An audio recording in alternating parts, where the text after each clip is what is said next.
नमस्कार, प्रणाम। भोजपुरी बुलेटिन इहे बा खबर में रउआ लोगन के बहुत स्वागत बा। हम हई नलिनी पांडे और सबसे पहला बात हुई बिहार के मुंगेर से आयल एगो बड़ा खबर के, जहां पर बेखौफ अपराधी आरजेडी प्रदेश महासचिव पंकज यादव के गोली मार देले। घटना सफिया सराय क्षेत्र के हवाई अड्डा मैदान के पास के बाद, जहां पर मॉर्निंग वॉक के दौरान आरजेडी नेता के गोली मारल गई है। वो की गंभीर हालत में अस्पताल में भर्ती करावल गई है, जहां पर उनकर इलाज होगा था। साथ ही खतरा से फिलहाल बाहरे बतावत गए बाड़े। बाइक चलावे वाले अपराधी के पहचान मिट्टू यादव और नमन यादव के रूप में हो गई बा। ये घटना के बाद से आरजेडी के जो नेता बाटे या कार्यकर्ता बाटे खूब नाराज बाटे। आरजेडी के प्रवक्ता एजाज अहमद हमला पर काफी ज्यादा नाराजगी जतावले। अब बिहार में विपक्ष के आवाज दबावे की कोशिश होत बा, ये आरोप उनकर द्वारा लगावल गई है। 5-6 बजे घूरने के लिए घूर रहा था। उसी समय एक मोटरसाइकिल पर 2 आदमी, एक मिट्टू यादव और एक और लड़का है। मिट्टू पीछे बैठा हुआ था, इसके पास सटा और गोली चलाया। 2 गोली थोड़ा हल्का हल्का लगा, ये तो पेशेंट ही बता सकता। और एक गोली जब हल्ला हुआ तो फायरिंग करते हुए पश्चिम की ओर बिंदवाड़ा की ओर भागा। कि राजद के महासचिव हैं कोई पंकज यादव, उनको मॉर्निंग वॉक के दौरान एयरपोर्ट के अंदर गोली मार दी गई है और गोली मारने वाले व्यक्ति अपाची पे हैं। इस तरह का इंफॉर्मेशन आया। मैंने थानाध्यक्ष कासिम बाजार और थानाध्यक्ष सफिया सराय को सूचित किया और ये भी उन्होंने बताया कि वो नेशनल हॉस्पिटल ले जा रहा है और गोली जो है उनके सीने में लगी है।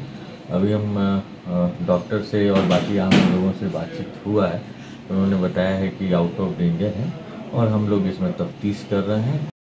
लेकिन किस तरह का शासन है, किस तरह का सुशासन है, यहाँ टारगेटेड गोली मारी जा रही है और वो भी विपक्षी दलों के नेताओं को, विपक्षी दलों के कार्यकर्ताओं के आवाज को दबाने का जो प्रयास चल रहा है, ये कहीं न कहीं स्पष्ट करता है कि बिहार में भी वैसी ही स्थिति और परिस्थिति पैदा करने का प्रयास किया जा रहा है जिस तरह से उत्तर प्रदेश में है। शासन और प्रशासन लूट-पूज है। बिहार में अपराध और अपराधी पूरी तरह से मस्त है, शासन प्रशासन पूरी तरह से पस्त है और सबसे बड़ी बात यह है कि सरकार के अंदर बैठे हुए लोग मलाई काटने में व्यस्त है। ये प्रत्येक दिन घट रहा है बिहार में और इसके ऊपर में लगाम लगना चाहिए। आदरणीय माननीय अपने मुख्यमंत्री जी से मैं आपके चैनल के माध्यम से निवेदन करना चाहूंगा कि प्रशासन को टाइट कीजिए।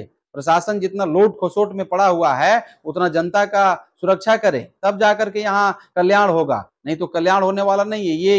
ये जो हत्या और बलात्कार और चोरी जो और बढ़ेगा। ये बिहार के पूर्व मंत्री ब्रिज बिहारी प्रसाद की हत्या के मामला में सुप्रीम कोर्ट आपन फैसला सुना देले बा।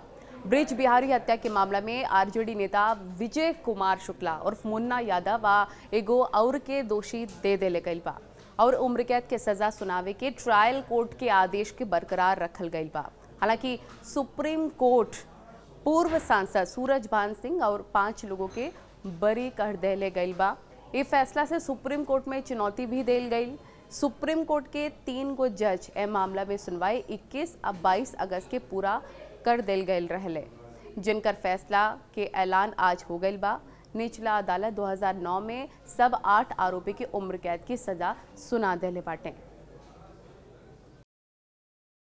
पूर्व विज्ञान व प्रौद्योगिकी मंत्री ब्रिज बिहारी हत्याकांड मामले में आज सुप्रीम कोर्ट का अहम फैसला आया है। सुप्रीम कोर्ट ने इस हत्याकांड मामले में मुन्ना शुक्ला समेत एक अन्य को जो है वो दोषी ठहराया, बाकी अन्य को जो है वो बरी कर दिया है। और बताते चले कि ब्रिज बिहारी की हत्या जो है इसी आईजीएमएस कैंपस में हुआ था और ये देख रहे हैं ये वार्ड, यहीं पे ब्रिज बिहारी जो है वो इलाज कराने के लिए भर्ती थे और शाम का वक्त था। जो बताया जाता है कि उस शाम के वक्त में ब्रिज बिहारी जो है वो नीचे कैंपस में टहल रहे थे, तभी हथियारबंद अपराधी यहाँ आए और आकर के ब्रिज बिहारी की जो है सरेआम गोली मार करके हत्या कर दिए। और इस मामले में जो है सूरजभान सिंह समेत जो है उसके अलावा बताते चले राजन तिवारी, मुन्ना शुक्ला, अन्य जो है वो दोषी जो है वो निचली अदालत से दिए गए थे।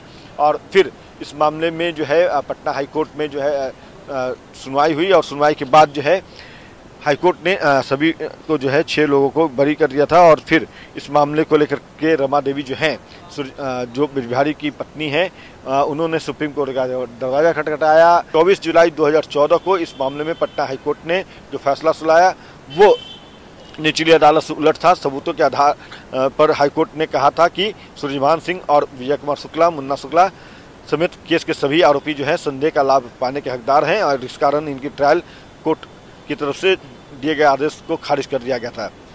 जिसके बाद रमा देवी ने और सीबीआई ने जो है सुप्रीम कोर्ट का दरवाजा खटखटाया था, जिस पर सुप्रीम कोर्ट के जो 3 सदस्यीय जो बेंच है जिसमें संजीव खन्ना, जस्टिस संजय कुमार और जस्टिस आर माधवन की पीठ ने सबूतों का अभाव में आरोपियों को बरी किए जाने के इस मामले में सुनवाई की। इस मामले में सीबीआई ने भी अपना पक्ष रखा था क्योंकि हत्याकांड के बाद हत्या बवाल के कारण उस वक्त राज्य सरकार ने केस की जांच केंद्रीय जांच एजेंसी को सौंपी थी और अब सुप्रीम कोर्ट ने अपने इस फैसले में आज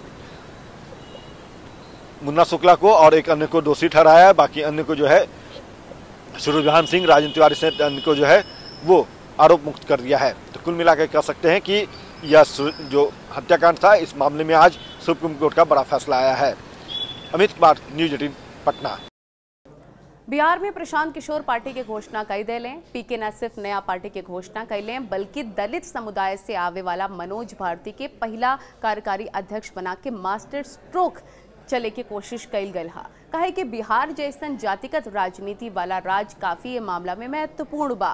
प्रशांत किशोर के कहला बा कि ज्यादा से ज्यादा खर्चा शिक्षा पे होके के चाहिए। यदि जनसुराज सरकार बनवलस तो हमने के शराबबंदी खत्म कर दे, जा 1 घंटा के भीतर हमने के शराबबंदी खत्म करके दिखाए। प्रशांत किशोर कहलें कि अगर हमने के बिहार में देश के सबसे बढ़िया शिक्षा व्यवस्था लावे के बाद तो शराबबंदी खत्म होखला के बाद जौन टैक्स के पैसा आई वो पैसा सिर्फ शिक्षा व्यवस्था पर खर्च हुई। प्रशांत किशोर नारा दहलें, शराबबंदी जाई, नया शिक्षा व्यवस्था आई। जय बिहार, जय जय बिहार का नारा क्यों लगता है? ये इसलिए लगता है कि आप वो समूह है जिसने तय किया है कि अपने जीवन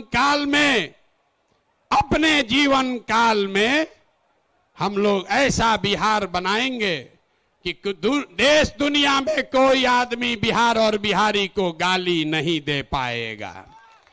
आपका परिचय ठीक है ना? तो जनसुराजी कौन हुआ जो चाहता है कि बिहार का पुराना गौरव, ये ज्ञान की भूमि, लोकतंत्र की जननी, आपके हमारे माँ बाप और पूर्वजों की इस जमीन को का जो गौरव वापस लाने के लिए संकल्पित लोग हैं, ये उनकी सभा है। अगर पढ़ाई चाहिए, क्योंकि यही रास्ता है गरीबी से निकलने के लिए, तो बिहार में सबसे ज्यादा पैसा शिक्षा पर खर्च होना चाहिए। इसलिए जनसुराज कह रहा है कि जब हमारी व्यवस्था बनेगी तो 1 घंटा के अंदर शराबबंदी को उठाकर फेंक देंगे। 1 घंटा के अंदर शराबबंदी को उठाकर फेंक देंगे। अब लड़का को बुझाया नहीं कि भैया शराबबंदी और पढ़ाई का क्या लेना देना है। हम बताते हैं क्या लेना देना है। अगर बिहार में विश्व स्तरीय देश का सबसे अच्छा शिक्षा व्यवस्था बनाना है तो 5 लाख करोड़ रुपया चाहिए। 5 लाख करोड़ रुपया चाहिए अगले 10 वर्ष में, तो देश का सबसे अच्छा शिक्षा व्यवस्था बिहार में बना दिया जाएगा। और ये 5 लाख करोड़ रुपया आएगा कैसे? ताली मत बजाइए, समझिए। जो शराबबंदी हटाएंगे तो ये तय किया कि शराब से आने वाला टैक्स का पैसा वो बजट में नहीं जाएगा, नेताजी के सुरक्षा के लिए नहीं खर्चा होगा, सड़क बिजली पानी के लिए नहीं होगा। जितना शराबबंदी के टैक्स का पैसा होगा अगले 20 वर्ष बिहार में सिर्फ और सिर्फ नई शिक्षा व्यवस्था बनाने के लिए खर्च किया जाएगा। शराबबंदी जाएगा, नई शिक्षा व्यवस्था आएगी। हरियाणा में विधानसभा चुनाव के वोटिंग से पहले सियासी हलचल काफी ज्यादा तेज हो गई बा। वोटिंग से 2 दिन पहले भारतीय जनता पार्टी कांग्रेस पर बड़ा हमला कहलस की दिल्ली में 5,000 करोड़ रुपए के अंतरराष्ट्रीय ड्रग सिंडिकेट में एगो बड़ा खुलासा भइल बा। सिंडिकेट के साथे पकड़ावल तुषार गोयल युवा कांग्रेस के RTI प्रकोष्ठ के मुखिया हवे। राहुल गांधी इनका के नियुक्त कैले बाड़े। बीजेपी के आरोप बा कि तुषार के हुड्डा परिवार से भी बढ़िया संबंध बा, कनेक्शन बा। हरियाणा के कुरुक्षेत्र में जनसभा में सीएम योगी नशा के कारोबारी लोगन पर काफी ज्यादा हमला कैले। ऐसन लोग के आगने वाले वक्त में कड़ा सजा देवे के बात कहले। और चंड और मुंड के लिए जगत जननी मां भगवती ही है जो नशे के कारोबार में लिप्त हैं। बहनों और भाइयों, ये नशे के जो कारोबारी हैं, जो देश को निगल जाना चाहते हैं, युवाओं की जवानी को छीन रहे हैं, ये आज के चंड और मुंड हैं। कि इसका जो मुख्य आरोपी है, जो किंगपिन है, जिसका नाम तुषार गोयल है, जिसका डिक्की गोयल के नाम से सोशल मीडिया अकाउंट है, वो इंडियन यूथ कांग्रेस के RTI सेल का चीफ है। बहुत गंभीर बात है।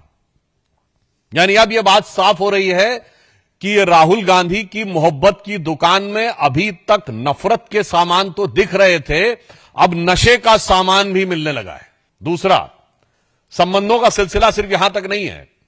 ये श्री दीपेंद्र हुड्डा जी के साथ इनकी फोटो है।